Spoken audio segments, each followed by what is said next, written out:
Kisah pemilik dua kebun. Ketika orang kaya merasa sombong dengan hartanya, lalu meremehkan orang-orang yang fakir, maka ia berhak mendapatkan hukuman dari Allah Ta'ala. Sebagaimana yang terjadi pada pemilik dua kebun.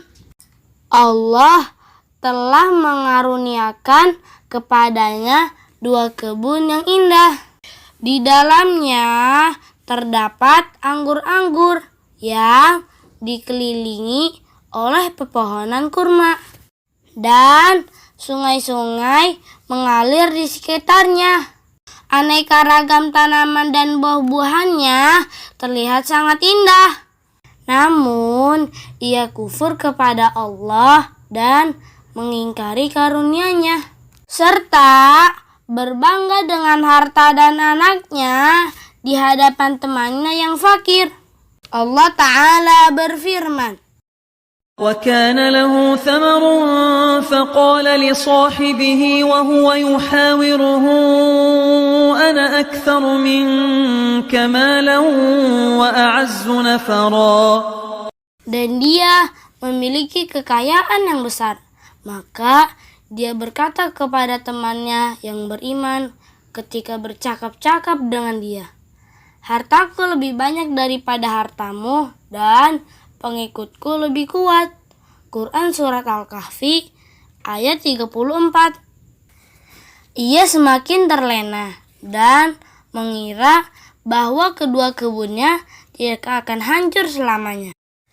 Karena banyaknya pepohonan dan airnya yang berlimpah, ia percaya dengan dunia yang fana dan mendustakan akhirat yang kekal. Ia mengira bahwa Allah memberikannya harta karena Allah cinta kepadanya.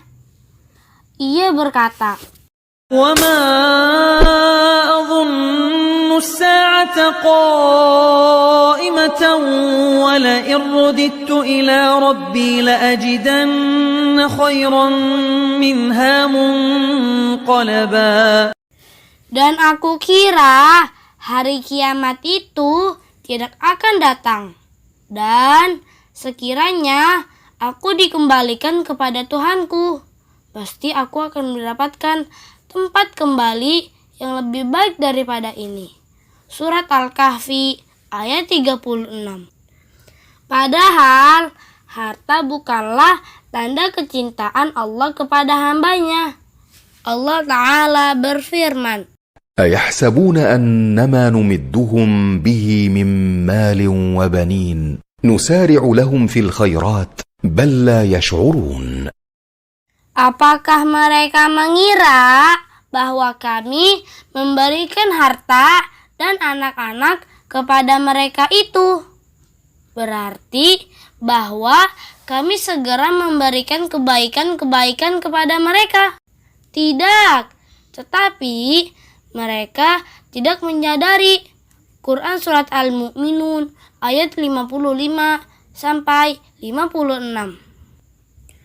Temannya yang salih itu lalu mencelanya atas kekufurannya kepada Allah yang telah menciptakannya dan membentuk rupanya. Allah Ta'ala berfirman, قال له صاحبه وهو يحاوره أكفرت بالذي خلقك من تراب ثم من نطفة ثم سواك رجلا. Temannya yang beriman berkata kepadanya sambil berdiskusi dengannya, "Apakah engkau ingkar kepada Tuhan yang telah menciptakan engkau dari tanah, kemudian dari setetes air mani, lalu dia menjadikan engkau seorang laki-laki yang sempurna?" Quran Surat Al-Kahfi ayat 37. Kemudian ia memintanya untuk bersyukur kepada Allah atas nikmat-nikmatnya dan tidak tertipu dengannya. Ia berkata, ولولا إذ دخلت جنتك قلت ما شاء الله لا قوة إلا بالله. Dan mengapa ketika engkau memasuki kebunmu tidak mengucapkan Masya Allah la quwwata illa billah? Sungguh atas kehendak Allah semua ini terwujud. Tidak ada kekuatan kecuali dengan pertolongan Allah. Quran Surat Al-Kahfi ayat 39. Ia juga memberi peringatan kepadanya. Jika ia masih tetap pada sikap ingkarnya terhadap nikmat Allah, niscaya 2 kebun miliknya akan hancur dengan diturunkan air hujan mengerikan yang akan menumbangkan pohon dan menghancurkan tanaman, sehingga bumi menjadi debu yang tidak menumbuhkan tanaman, atau airnya kelak akan surut ke dalam tanah tanpa ia dapat mengambil kembali. Dan akhirnya yang diperingatkan pun terjadi. Pemilik kebun yang kufur itu lantas bersedih atas lenyapnya seluruh hartanya dan menyesal atas kekufurannya kepada Rabb-Nya. وأحيط بثمره فأصبح يقلب كفيه على ما أنفق فيها وهي خاوية على عروشها ويقول يا ليتني لم أشرك بربي أحدا. Dan harta kekayaannya dibinasakan.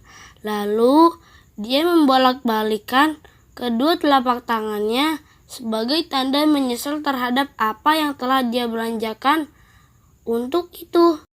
Sedang pohon anggur roboh bersama penyanggahnya. Lalu dia berkata, betapa sekiranya dahulu aku tidak mempersekutukan Tuhanku dengan suatu apapun. Surat Al-Kahfi ayat 42. Dan ini merupakan penyesalan atas perbuatan kesyirikan yang telah berlalu. Namun sayangnya hal itu terjadi setelah masanya habis. Maka penyesalan itu tidak lagi bermanfaat baginya. Dan tidak mustahil berkat karunia Allah dan kasih sayangnya bahwa keadaannya menjadi lebih baik dan Allah menganugerahkan kepadanya kesadaran untuk kembali kepadanya, sehingga penyesalan menjadi tanda bahwa ia telah beriman kepada Allah semata dan bertaubat kepadanya, serta mendapatkan manfaat dari nasihat temannya yang beriman. Oleh sebab itu, bersemangatlah untuk terus berteman dengan orang-orang yang beriman, karena itu akan bermanfaat di dunia dan juga akhirat. Nabi Shallallahu Alaihi Wasallam bersabda, seseorang itu tergantung dengan agama temannya, maka hendaknya salah seorang dari kalian melihat dengan siapa ia berteman.